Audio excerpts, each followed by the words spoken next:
வெளிச்சமிட்டாரே. இயேசு எந்தன் பாவம் போக்கினாரே, இன்னைக்கு வெளிச்சம் வந்ததே. ஆஹா ஓஹோ ஆனந்தம்.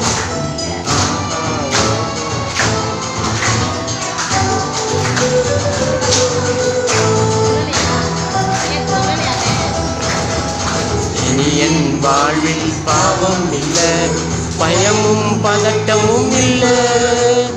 இனி என் வாழ்வில் பாவம் இல்லை, பயமும் பதட்டமும் இல்லை. இயேசு என் வாழ்வில் வந்ததாலே இன்னைக்கு வெளிச்சம் வந்ததே. இயேசு என் வாழ்வில் வந்ததாலே இன்னைக்கு வெளிச்சம் வந்தது.